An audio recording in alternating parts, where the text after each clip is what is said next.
सभी प्यारे व्यूवर्स को प्यार भरा नमस्कार। गुड मॉर्निंग दोस्तों। आज सुबह जब मैं 6 बजे सो कर के उठा तो बारिश लगी हुई थी। यानी पिछले 3 दिनों से लगातार यहाँ रात भर बारिशें होती थी और दिन में आसमान ठीक हो जाता था, लेकिन आज सुबह भी बारिश लगी है। तो प्रकृति के इस नज़ारे का आनंद आप भी लीजिए। देखिए किस तरह से प्रकृति यहाँ रंग बदलती है और अपने तरह तरह के रूप को लेकर के आती है। ये देखिए वर्षा के रिमझिम फुहारों के साथ यहाँ प्रकृति किस तरह से अपने नाना प्रकार के रूपों को लेकर के आती है। इन पहाड़ी वादियों में आप देख रहे हैं कि बादल और नीचे से उठती धुंध किस तरह से आपस में तालमेल बना रही है। यह धुंध बिल्कुल नीचे खड्ड के किनारे से उठती है और ऊपर आसमां में जाकर के मिलती है और वर्षा की रिमझिम फुहारें हमारे तक पहुंचाती है। प्रकृति का यह अद्वितीय नज़ारा देखते ही मन अत्यंत प्रसन्न हो जाता है। अब आप उस दूर पहाड़ी पर देख रहे हैं कि वहाँ किस तरह की धुआंधार बारिश हो रही है और हमारे इस क्षेत्र में इधर जिस पहाड़ी पर हम खड़े हैं, इस पहाड़ी पर कुछ कमोबेश बारिश हो रही है। इस तरह से ये वर्षा का क्रम सारे दिन भर ही चलने की संभावना है, क्योंकि आसमान में जिस तरह की घनघोर घटाएं छाई है, चारों ओर छाई हुई घनघोर घटाओं से यह सिद्ध हो जाता है कि आज लगभग पूरे दिन भर बारिश रहने वाली है, क्योंकि पिछले कल भी वर्षा रही है और आज भी मौसम विज्ञान विभाग का यह अनुमान है कि अगले 24 घंटों तक पहाड़ी क्षेत्रों में वर्षा होती रहेगी, जिसके चलते हमें भी काफ़ी सुकून महसूस होता है। क्योंकि इस बार पूरे बरसात के मौसम में इतनी अधिक बारिश कभी नहीं हुई जितनी इस बार हो रही है। यानी पिछले 3 दिनों से लगातार वर्षा हो रही है और इस बारिश का होना बहुत ज़रूरी भी है। इससे ही हमारे जो वाटर लेवल है जो डाउन हुआ है, वो वाटर लेवल ऊपर आ जाता है और आगे आने वाले दिनों में हमें पीने के पानी इत्यादि की कोई समस्या नहीं रहती है। बरसात जितनी जमकर बरसती है उतना ही हमें उसका फ़ायदा मिलता है। वर्षा कम हो तो मौसम सूखा सूखा रहने से हमें हर तरह की दिक्कतें आती है, वाटर लेवल डाउन हो जाता है, पीने के पानी तक की भी कई बार बहुत ज़्यादा किल्लत हो जाती है। हम इस ईश्वर के लाख लाख शुक्रगुजार है कि प्रभु तूने इस बार हमें बहुत अच्छी बारिशें दी है। यानी हम अपना सेब सीजन निकाल करके अब वो लगभग फ्री भी हो गए हैं और बारिश भी जम जम करके हो रही है। इस बारिश के चलते हम भी अपने घरों में अब वापस विश्राम के लिए आ गए हैं और post harvesting Apple orchard maintenance का जो सिलसिला है वो तभी शुरू हो पाएगा जब ये बारिश थम जाएगी, क्योंकि अब ज़मीन काफ़ी गीली गीली हो चुकी है। गीली ज़मीन में किसी भी तरह के न्यूट्रिएंट डालना, किसी भी तरह का स्प्रे डालना, यह बिल्कुल भी उचित नहीं होता है। जैसा कि मैं आपको पहले भी कह चुका हूं कि बारिश की बूंदें जब हमारे बागीचे में आती है उसके पश्चात पत्तियां सूख जानी चाहिए, अर्थात पत्तियां तब भोजन लेने की क्षमता में, यानी पौधों के लिए भोजन लेने की क्षमता में तब होती है जब वो सूख जाती है। गीली पत्तियों पर अगर हम कोई स्प्रे कर लेते हैं या किसी तरह के न्यूट्रिएंट डाल देते हैं तो वैसे ही वो वापस धरती पर आ जाते हैं और नीचे से पौधों की जड़ों को कुछ भी ना मिलने से वो सीधी घास उग जाती है, जिससे हमारे खेतों में चारों तरफ घास की हरियाली दिख पड़ती है। अब आप ये जो टावर देख रहे हैं, ये हमारे घर के नज़दीक, हमारे एप्पल फार्म के नज़दीक गांव में एक 66 केवी पावर स्टेशन है। यहाँ से पूरे चौपाल एरिया के लिए बिजली की सप्लाई होती है। यहाँ बरसात के मौसम में पहाड़ियों को देखने से यह प्रतीत होता है मानो बरसात के मौसम ने सारी पहाड़ियों को अच्छी तरह से नहला लिया है, जिससे एक स्वच्छ वातावरण देखने के लिए मिलता है और कहीं भी दूर दूर तक प्रदूषण नाम की चीज देखने को नहीं मिलती है। ग्रामीण वादियां भले ही आधुनिक सुविधाओं से कुछ ठगी ठगी सी रह जाती है, लेकिन यहाँ प्रकृति हट हट करके जनमानस को प्रसन्न करने के लिए बार बार अवतरित होती रहती है। एप्पल हार्वेस्टिंग के बाद हमने कुछ प्लांट्स अपने यूज़ के लिए रखे हैं।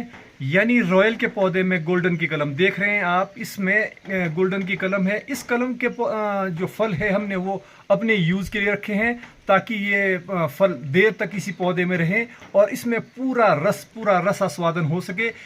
इस कलम को रखने का, इस गोल्डन की कलम को रखने का एक ही कारण है कि ये एकदम हमारे घर के सामने है, इसमें पशु पक्षी इत्यादि भी इसको छेड़ नहीं सकते हैं। यह फल हमारे पास कम से कम नवंबर दिसंबर तक टिके रहेंगे और हम इसका यूज करते रहेंगे। अगर हो सके तो हम इसको पहले भी निकाल सकते हैं, वरना ये फल काफी देर तक टिके रहेंगे पौधे में। ये देखिए हमारे खेत में विनोद ने कुछ मकई भी बीजी है। मकई के पौधे इतने इतने बड़े हो गए हैं। मैं आपको उस जगह पर ले जाना चाहता हूं जहां हमने रॉयल का एक पौधा फिर अपने यूज़ के लिए रखा है, क्योंकि अब हमने एप्पल सीज़न पूरा होने के बाद 2 प्लांट्स अपने सेल्फ यूज़ के लिए रखे हैं। उसमें से एक गोल्डन का पौधा मैं आपको पहले ही दिखा चुका हूं, अब मैं रॉयल का पौधा दिखा रहा हूं। ये हमारे रॉयल वैरायटी के ऑर्चर्ड में स्पर वैरायटी का प्लांट है। स्पर वैरायटी के प्लांट के साथ ही जो ये आप देख रहे हैं दाने लगे हुए, ये रॉयल के दाने हैं। ये प्लांट हमने अपने यूज़ के लिए रखा है। इसमें जो आप दाने देख रहे हैं ये रॉयल के दाने हैं। इसमें भी वही स्थिति है, बहुत अच्छे इसमें भी अभी फल लगे हैं। और ये फल जब हम इसकी हार्वेस्टिंग करेंगे, जब हम इसको खाने के लिए निकालेंगे तो फुल ऑफ जूस होंगे। इसमें बहुत ज़्यादा जूस भर जाता है। जब तक हम तोड़ते रहेंगे इसको, हम एकदम नहीं तोड़ेंगे, बल्कि समय समय आने पर जब जब हमारी ज़रूरत होगी उस हिसाब से हम इसके फल तोड़ते रहेंगे। इसके रस का स्वाद, इसके जितना भी इसका मतलब रंग रूप आकार होगा वो आम सेब के दानों से बिल्कुल भिन्न होता है, क्योंकि यह दाने आखिर तक सेब की रस को पूरा लेकर के आते हैं। अर्थात पत्तियां जितना भी इसके लिए भोजन प्रदान कर सकती है भोजन देगी, और दानों का साइज भी बढ़ता है और रस से भी भरे पूरे रहते हैं। ये है रॉयल का वो पौधा जो हमने सेल्फ यूज़ के लिए रखा है। इसमें हमने एप्पल हार्वेस्टिंग के बाद अभी फल नहीं तोड़े हैं। जब ये पौधा काफ़ी दिनों तक फल से लदा हुआ रहेगा, इसके फल बहुत ही स्वादिष्ट होते हैं, फुल ऑफ न्यूट्रिएंट्स होते हैं और खाने में इसका स्वाद कुछ अलग ही ढंग का होता है। इसलिए हमने घर के नज़दीक 2 पौधे अपने यूज़ के लिए रखे हैं। एक ये रॉयल का पौधा है और दूसरी गोल्डन की कलम जो मैं पहले बता चुका हूँ। हमारे सेब और नाशपाती के बागीचों में इसके अलावा एक अन्य किस्म का फल भी पाया जाता है जो हमने ना कभी रोपा है, ना हमें ये ध्यान आता है कि उसकी रोपाई किसने की है, कब कब हुई है, कैसे हुई है। मुझे तो यह ख्याल आता है कि यह पौधा फल हमारे बुजुर्गों ने ना जाने हम तक कैसे पहुंचाया है, इसके बारे में हम कुछ भी नहीं कह सकते हैं। लेकिन यह फल आड़ू प्रजाति का एक फल है जो अब आजकल असौज मास यानी अगस्त आखिर और सितंबर मास में बनकर तैयार होता है। अर्थात कृष्ण जन्माष्टमी के लिए यह फल विशेष तौर से पक करके तैयार होता है। इसमें ना तो किसी प्रकार की खाद डाली जाती है और ना किसी प्रकार का स्प्रे होता है, यानी यह पौधा ऑर्गेनिक फार्मिंग की परिभाषा को भली भांति परिभाषित करता हुआ दिख पड़ता है।